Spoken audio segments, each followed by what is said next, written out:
সুপ্রিয়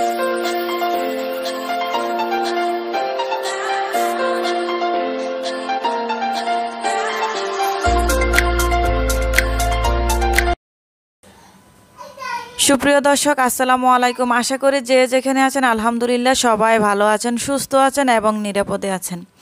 recipes by Nabil মাম্মাম চ্যানেলে আপনাদের সবাইকে আরও একবার স্বাগতম।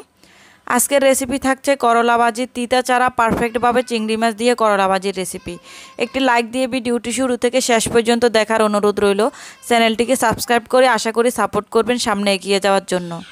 আমি মাঝারি সাইজের দুটি করলা নিয়েছি, খুব পাতলা করে কুচি করে কেটে নিয়েছি। লবণ দিয়ে মেখে 5 মিনিটের জন্য রেখে দেব। আপনারা চাইলে লবণ দিয়ে মেখে ধুয়ে সঙ্গে সঙ্গেও ভেজে নিতে পারেন। পারফেক্টভাবে তিতা ক্লিন করে যেভাবে করলা ভাজির রেসিপিটা আমি শেয়ার করেছি, রেসিপি ফলো করলে আশা করি বিন্দু পরিমাণ তিতা লাগবে না। একবার বাসায় ট্রাই করে কমেন্ট বক্সে জানাতে পারবেন রেসিপি কেমন হলো। 5 মিনিট রেখে দিয়েছি। 5 মিনিট পর আমি খুব ভালোভাবে ধুয়ে পরিষ্কার করে নেব।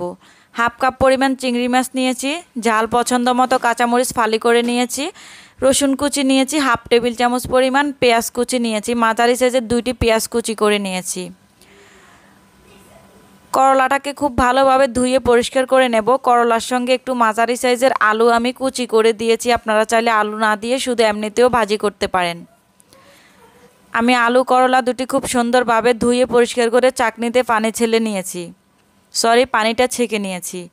চুলায় একটা কড়াই বসিয়ে দিয়ে তাতে পরিমাণ মতো রান্নার তেল দিয়ে তেলটা হালকা গরম হয়ে গেলে পেঁয়াজ রসুন কাঁচামরিচ কুচি দিয়ে একটু হালকা ভেজে নেব। আমি কাঁচামরিচটা এভাবে লম্বা করে ফালি করে নিয়েছি।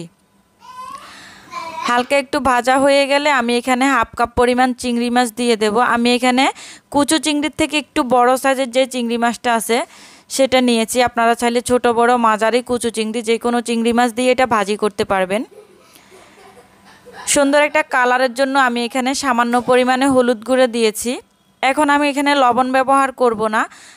করলা আলুটা শেষ পর্যায়ে লবণ ব্যবহার করব যাতে ভেঙে না যায়, তিতাটা যেন একদম না লাগে। তাই আমি এখানে কোনো রকমের এখন এই পর্যায়ে লবণ ব্যবহার করিনি।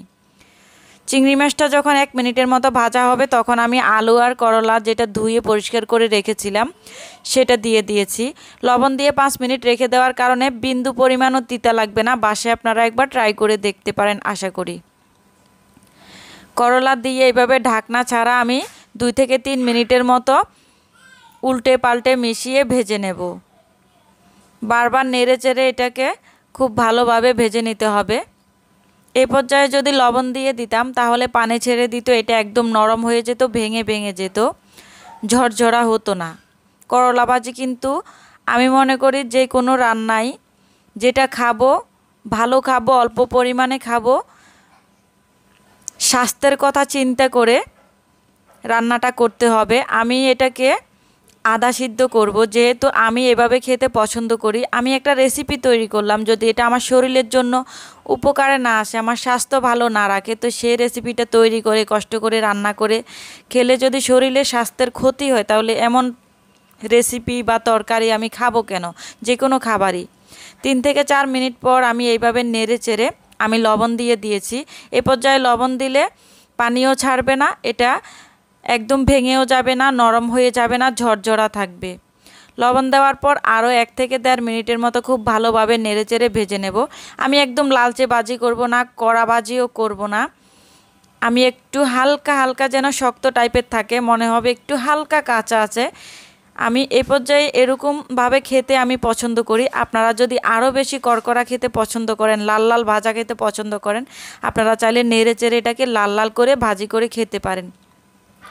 আমি সবসময় চেষ্টা করি যেটা আমার স্বাস্থ্যের জন্য, আমার পরিবারের সকলের শরীর স্বাস্থ্য ভালো রাখবে, পুষ্টিগুণ ঠিক রাখবে, এমন রেসিপি তৈরি করে সবাইকে খাওয়ানোর চেষ্টা করি। আপনারা আমার প্রতিটা রেসিপিতে ফলো করলে দেখতে পারবেন আমি কিন্তু বেশিরভাগ রেসিপি কাঁচামরিচ দিয়ে তরকারিগুলো করে থাকি। লাল মরিচের গুঁড়ি যেহেতু ক্ষতিকর, আমি চেষ্টা করি কাঁচামরিচ দিয়েই রান্নাটা করার জন্য।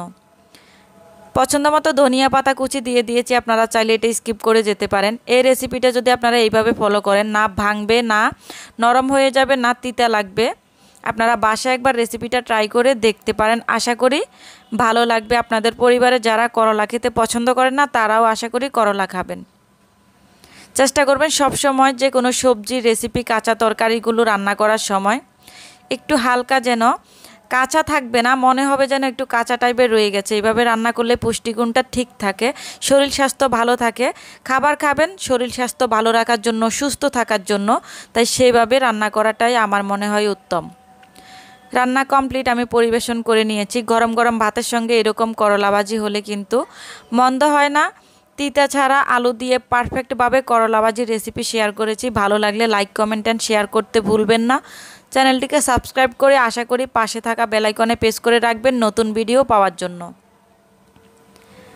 রেসিপিতে কথা কাজে ভুল ত্রুটি হয়ে থাকলে ক্ষমা সুন্দর দৃষ্টিতে দেখবেন। ভালো থাকবেন, সুস্থ থাকবেন। আল্লাহ হাফেজ।